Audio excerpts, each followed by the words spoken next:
এখন রুমিন ফারহানা উনি একজন মানে ভালো বক্তা বলি আমি, কিন্তু দেখবেন তার নামে কোনো মামলা নেই, কোনোদিন জেলে যেতে হয় নাই, এরকম আছে অনেকেই। মানে উপরে উপরে বাঘ, তলে তলে আওয়ামী লীগের সাথে আতাত করে কিন্তু অনেকেই চলেছে। জুলাই গণঅভ্যুত্থানের মূল লক্ষ্য ছিল বৈষম্যহীন, গণতান্ত্রিক ও জবাবদিহিমূলক একটি নতুন বাংলাদেশ গঠন।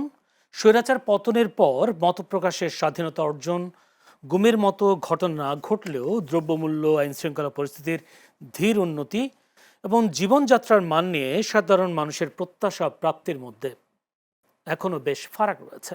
এর মধ্যে বিরোধী দলের পক্ষ থেকে গণভোটের রায় বাস্তবায়ন এর প্রতিবাদে রাজপথে তারা আন্দোলনও করছেন। 11 জুলাই জাতীয় প্রেস ক্লাবে গণঅভ্যুত্থান পরবর্তী রাজনীতি, সংকট, সম্ভাবনা ও উত্তরণের পথ শীর্ষক একটি আলোচনা সভায় ব্রাহ্মণবাড়িয়া 2 আসনের সংসদ সদস্য রুমিন ফারহানা বলেছেন, গণঅভ্যুত্থানের স্বপ্ন পূরণ হয়নি, মানুষ প্রতারিত হয়েছে। তিনি বলেন 1947 সালের দেশভাগ, 1971 সালের মুক্তিযুদ্ধ এবং 90-এর গণ আন্দোলনের পরও দেশের মানুষ প্রতারিত হয়েছে। বলেন বাংলাদেশে আগামী 100 বছরেও আর কোনো গণঅভ্যুত্থান হবে না। একই অনুষ্ঠানে জেএসডির জ্যেষ্ঠ সহসভাপতি তানিয়া রব বলেন 24 পরবর্তী গণমানুষের বহুল আকাঙ্ক্ষিত যে নতুন বাংলাদেশ গড়ার কথা ছিল সেটা এখনো উপেক্ষিত।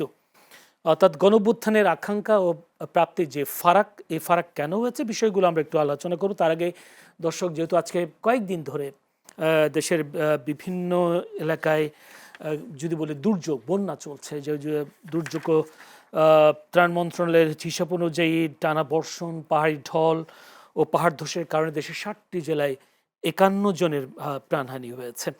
যদিও আজকে আবার সে অতিবৃষ্টির কারণে সৃষ্ট বন্যা, পাহাড় ধস ও জলাবদ্ধতায় ক্ষতিগ্রস্ত মানুষের জীবন ও সম্পদ রক্ষা, ত্রাণ ও চিকিৎসা সেবা নিশ্চিত করা এবং দুর্যোগপূর্ণ এই পরিস্থিতি মোকাবিলায় সর্বোচ্চ সতর্কতা ও সমন্বয়ের সঙ্গে কাজ করতে সংশ্লিষ্ট সব সংস্থা ও মাঠ প্রশাসনকে জরুরিভাবে নির্দেশ দিয়েছেন প্রধানমন্ত্রী তারেক রহমান।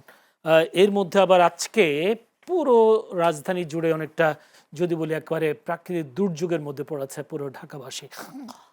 হাঁটু থেকে কোমর পানি পর্যন্ত মানুষের যে ভোগান্তি, সেই চরম ভোগান্তি অতীতে আবার হয়েছে কিনা সেটা নিয়েও অনেকে প্রশ্ন তুলেছেন। কেন এমন হচ্ছে এইবার দেশ জুড়ে এই দুর্যোগ, এবং ঢাকা শহরের মতো একটি রাজধানীতেও কেন এরকম দুর্যোগ, পানির জলাবদ্ধতা, জলজট, দীর্ঘ যানজটে মানুষের একেবারে জীবনটা নাকাল হয়ে গেছে। দর্শক, আমরা আলোচনা করব গণঅভ্যুত্থানের আকাঙ্ক্ষা প্রাপ্তির ফারাক এবং সেই সাথে স্বাধীনতার 55 বছর পরেও আমরা নগরের যে সুযোগ সুবিধা, যে সেবা পাওয়ার কথা, সেখানেও কেন এত বঞ্চিত হচ্ছে আমরা, সেই বিষয়টা নিয়ে আলোচনা করব। আলোচনা করবার জন্য স্টুডিওতে আজকে উপস্থিত আছেন, আমার ডানে আছেন ফারুক হাসান, সিনিয়র সহসভাপতি ও মুখপাত্র গণ অধিকার পরিষদ। ফারুক হাসান, আপনাকে অসংখ্য ধন্যবাদ। আছেন শাহীন চৌধুরী, সিনিয়র সাংবাদিক ও রাজনৈতিক বিশ্লেষক। শাহীন চৌধুরী, আপনাকে অসংখ্য ধন্যবাদ। হ্যাঁ দর্শক, পুরো অনুষ্ঠান জুড়ে আপনাদের সাথে আছি আমি জয়নুল আবেদিন। প্রথমে একটু যেতে চাই ফারুক হাসানের কাছে। যে কথা বলছিলাম যে গণ অধিকার পরিষদ নতুন রাজনৈতিক দল হলেও ফারুক হাসানরা কোটা আন্দোলনের মধ্য দিয়ে দেশের কাছে বেশ পরিচিত। সেই হিসেবে ফারুক হাসান এই রাজনীতিতে বেশ পরিচিত একটি মুখ, তার কাছে একটু জানতে চাই। ফারুক হাসান, গত 11 জুলাই ব্রাহ্মণবাড়িয়া 2 আসনের স্বতন্ত্র সংসদ সদস্য রুমিন ফারহানা তিনি আক্ষেপ করে বলেছেন যে আসলে বাংলাদেশে আগামী 100 বছরেও আর কোনো গণঅভ্যুত্থান হবে না। তিনি তা বলেছেন মানুষ প্রতারিত হয়েছে, 71, 47, 90 এবং এবারে 24-ও সে আশা আকাঙ্ক্ষা পূরণ হয়নি, সেই বিষয়টাও আমি রেখেছি। আপনি কি মনে করেন আসলে আকাঙ্ক্ষার এই ফারাকের কারণে গণঅভ্যুত্থান থেকে মানুষ কি মুখ ফিরিয়ে নেবে সামনের দিকগুলোতে? ধন্যবাদ আপনাকে, ধন্যবাদ চ্যানেলের সম্মানিত দর্শক এবং আমার সহ আলোচক যারা দেখছেন। শুরুতেই বলে রাখি, গণ অভ্যুত্থান কিংবা গণবিপ্লব এটা কখনোই বলে কয়ে কিংবা ধরেন যে নির্দিষ্ট টাইম ফ্রেম নির্ধারণ করে আসে না। গণ অভ্যুত্থান কখন হবে, গণবিপ্লব কখন হবে আমরা কেউই জানি না। যে কোনো সময় গণবিস্ফোরণ ঘটে যেতে পারে। পৃথিবীর ইতিহাসে কিন্তু এরকম অসংখ্য ঘটনা আছে যে আনএক্সপেক্টেড গণবিক্ষোভ, যেটা মানুষ চিন্তাই করতে পারে নাই। তো রুমিন ফারহানা যে মন্তব্যটি করেছেন, হ্যাঁ এটা আমরা দুটো ডাইমেনশন থেকে ধরেন যে ব্যাখ্যা করতে পারি।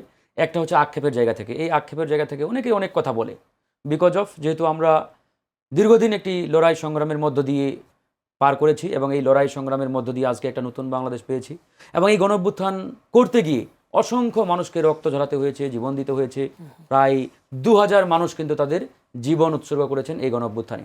মাননীয় প্রধানমন্ত্রী একটা অনুষ্ঠানে বলেছেন যে 1400 নয়, প্রায় 2000 মানুষ জীবন দিয়েছেন এই গণ অভ্যুত্থানে। তো সুতরাং এই যে এতগুলো মানুষের আত্মত্যাগ, জীবনদান, রক্ত ঝরানো, অসংখ্য মানুষ এখনো হাসপাতালের বেডে কাতরাচ্ছেন, তাদের এই আত্মত্যাগের বিনিময়ে অর্জিত আজকের এই গণ অভ্যুত্থান, আজকের এই নতুন বাংলাদেশ। তাহলে এই গণ অভ্যুত্থানের যে স্পিরিট, যে প্রত্যাশা, যে চাওয়া, এটা আসলে আমরা কতটুকু বাস্তবায়ন করতে পেরেছি, এটা নিয়ে অনেক প্রশ্ন আছে। এখন আমি যদি বলি যে গণ অভ্যুত্থানের ফলাফল 0, কোনো প্রত্যাশাই আমাদের অর্জন হয় নাই, এটাও কিন্তু সঠিক নয়। যেমন মহান মুক্তিযুদ্ধের পরে চেতনার ব্যবসা হয়েছে, মহান মুক্তিযুদ্ধের যে স্পিরিট ছিল, ওই সময় যে আকাঙ্ক্ষা ছিল, সেই জন আকাঙ্ক্ষা কিন্তু পুরোপুরি বাস্তবায়ন হয় নাই। কারণ আমি কি বলতে পারবো যে না, মুক্তিযুদ্ধের কোনো অর্জন নেই? কারণ মুক্তিযুদ্ধ আমাকে একটি স্বাধীন ভূখণ্ড দিয়েছে, একটি পতাকা দিয়েছে, একটা সার্বভৌমত্ব দিয়েছে। সুতরাং পুরোপুরি বাস্তবায়ন হয় নাই এটা বলার কোনো সুযোগ নেই। তবে গণ অভ্যুত্থান, গণবিপ্লব কিংবা এরকম প্রত্যেকটি ঘটনাকে কেন্দ্র করে পরবর্তী সময়ে একটা স্বার্থান্বেষী মহল গড়ে ওঠে, যারা ওই চেতনা কিংবা ওই স্পিরিটকে নিজেদের মতো ব্যবহার করে ফায়দা হাসিলের হাতিয়ার হিসেবে তারা কিন্তু লাভবান হয়। এটা আমরা 71-এ বলি, 90-এ বলি কিংবা 24-এ বলি, প্রত্যেকটা সময়ে হয়েছে। তো এই যে স্বার্থান্বেষী মহল, এই স্বার্থান্বেষী মহলের বিরুদ্ধে আমরা রুখে দাঁড়াবো, কথা বলবো। এখন আপনি ওই স্বার্থান্বেষী মহলের কারণে পুরো একটা গণঅভ্যুত্থানকে যদি ক্লারিং করার চেষ্টা করেন, টার্গেট করে এটাকে ধরেন যে ডিমোরালাইজ করার চেষ্টা করেন, আন্ডারমাইন করার চেষ্টা করেন, তাহলে বুঝতে হবে আপনার ভিতরে অসৎ উদ্দেশ্য রয়েছে। এখন রুবিন ফারহানা, উনি একজন মানে ভালো বক্তা বলি আমি, এবং উনি ভালো একজন পার্লামেন্টারিয়ানও। পার্লামেন্টে যে কয়েকজন তুখোর বক্তা রয়েছেন তার মধ্যে উনি একজন নিঃসন্দেহে। এবং বিগত সময়ে তো আমরা দেখেছি 15-16 বছর আওয়ামী দুঃশাসনকালে অনেকেই মিডিয়াতে অনেক বড় বড় লেকচার দিতেন, গরম গরম বক্তব্য দিতেন সরকারের বিরুদ্ধে, কিন্তু তাদের শরীরে একটা ফুলের আঁচড়ও লাগে নাই। এরকম অসংখ্য নেতা নেত্রী আছে, মানে মিডিয়াতে তাদের বক্তব্য শুনলে মনে হতো যে আওয়ামী লীগের বিরুদ্ধে বোধহয় একজন মানে মানে একবারে সাচ্চা সিংহের মতো গর্জন দিয়ে উঠলো, এরকম একটা অবস্থা। কিন্তু দেখবেন তার নামে কোনো মামলা নেই, কোনোদিন জেলে যেতে হয় নাই, এরকম আছে অনেকেই। মানে উপরে উপরে বাঘ, তলে তলে আওয়ামী লীগের সাথে আতাত করে কিন্তু অনেকেই চলেছে। তো সুতরাং এইরকম না, আমি কারো নাম ধরে বলতে চাই না, এটা তো গণমাধ্যমেও আমরা অনেক সময় অনেকের এরকম ইতিহাস আমরা দেখেছি। তারা কারা? যারা বিগত সময়ে কোনোদিন জেলে যায় নাই, কোনোদিন মারপিটের শিকার হয় নাই, হামলার শিকার হয় নাই, মামলা খায় নাই, তারা কারা? সুতরাং তারাও কিন্তু বড় বড় কথা অনেকেই বলেছে। তা আমরা তো দিনকে দিন রিমান্ড ফেস করেছি, জেলে গিয়েছি, আমরা তো মানে কোনোদিন আপোষ করি নাই। আমি ফারুক হাসান 15 দিন একটানা রিমান্ডে ছিলাম, চিন্তা করে দেখেন। তো সুতরাং আমরা তো এগুলো ফেস করে আসছি। আমি কখনো এই কথা বলবো না, কারণ আমি জানি বাংলাদেশের রাজনৈতিক পরিস্থিতি কি। সুতরাং আমি কখনোই বলবো না যে আগামী 10 বছরে আর গণঅভ্যুত্থান হবে না, 20 বছরে হবে না, 50 বছরে হবে না। গণঅভ্যুত্থান যে কোনো সময় হতে পারে। আমি মনে করি যে ধরেন যে জনগণ চাইলে 2 বছরের মধ্যে হতে পারে, আবার 20 বছরের মধ্যেও না হতে পারে, যদি সরকার ভালোভাবে দেশ চালায়, জনগণের প্রত্যাশা পূরণ করে। এখন এই যে কথাগুলো মানে আমরা বলার চেষ্টা করছি, ওই ধরেন যে একটা হচ্ছে আপনার আক্ষেপের জায়গা, যে আক্ষেপ থেকে মানুষ এই কথাগুলো বলে, আর একটা হচ্ছে পরিকল্পিতভাবে এই গণঅভ্যুত্থানকে আন্ডারমাইন করার জন্য উদ্দেশ্য প্রণোদিতভাবে এরকম ট্যাগিং দিয়ে, এরকম শব্দ চয়নের মাধ্যমে অনেকেই দেখবেন এখন জুলাইকে নিয়ে নানা রকম মন্তব্য করে না, যে জুলাই অমুক তমুক, ওই যে 3 শব্দের 3টা লেটারের একটা শব্দ বলে, তারা কারা? সুতরাং তারা কিন্তু উদ্দেশ্য প্রণোদিতভাবে এই কথাগুলো বলার চেষ্টা করছে যাতে এই জুলাইটাকে খাটো করে দেখানো হয়, এই জুলাইটাকে ধরেন যে ডিমোরালাইজ করা হয়। যদি আমি আপনাকে ছোট্ট করে উত্তর দিতে বলি, 24-এর কারণে বাংলাদেশের জনগণ কি পেয়েছে? 24-এর কারণে ধরেন আমরা দীর্ঘ 17 বছরের যে একটা দুঃশাসনকালে মানে দুঃশাসনের জাতাকলে পিষ্ট হচ্ছিলাম, সেই দুঃশাসন থেকে আমরা মুক্তি পেয়েছি।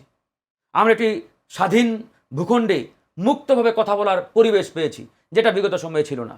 আমরা গুম খুনের রাজনীতি থেকে বেরিয়ে একটা গুম খুন মুক্ত রাজনৈতিক পরিবেশ পেয়েছি। আচ্ছা বলুন, কি এখন হচ্ছে না? নো না, যে খুনগুলো হচ্ছে তো রাজনৈতিক কারণেই। ধরেন বিগত সময়ে ওই আইন শৃঙ্খলা বাহিনী তুলে নিয়ে গিয়ে ক্রস ফায়ার দেওয়া, আপনি বলেন তো এই 2.5 বছরে একটা মানুষ ক্রস ফায়ারের শিকার হয়েছে, গুমের শিকার হয়েছে? তাহলে এটা কি আপনি অর্জন বলবেন না? অথচ বিগত 15-16 বছরের হিস্ট্রি যদি আপনি অ্যানালাইসিস করেন, কত শত মানুষকে ক্রস ফায়ার দেওয়া হয়েছে বলেন তো? আপনি নিজেও খাতা নিয়ে বসলে লেখে শেষ করতে পারবেন না। কত মায়ের বুক খালি করা হয়েছে, কতজনকে গুম করা হয়েছে, এগুলো তো নেই। এগুলো আপনি অর্জন বলবেন না? হ্যাঁ, আমি তো বলছি না যে পুরোপুরি অর্জন আমরা অ্যাচিভ করতে পেরেছি, হয় নাই। আমাদের জনগণের প্রত্যাশা অনুযায়ী এই গণঅভ্যুত্থানের মূল স্পিরিট যেটা ছিল, এটা আমরা বাস্তবায়ন করতে পুরোপুরি পারি নাই। আমরা সেই সত্যকে স্বীকার করে নিচ্ছি। এখন আপনি যদি পুরো গণঅভ্যুত্থানকে আন্ডারমাইন করার জন্য বলেন যে আমাদের কোনো অর্জনই নেই, তাহলে তো বুঝতে ভাই আমার মধ্যে অসৎ উদ্দেশ্য জি, আছে। ধন্যবাদ, অসংখ্য সুতরাং ধন্যবাদ। এখান থেকে আমাদের আসলে বেরিয়ে আসা উচিত। অসংখ্য এখনো গণ অভ্যুত্থানের যে স্পিরিটটা আছে এটাকে কাজে লাগিয়ে আমি মনে করি জনগণের আকাঙ্ক্ষা আমাদের বাস্তবায়ন করতে হবে। সেক্ষেত্রে আসবো।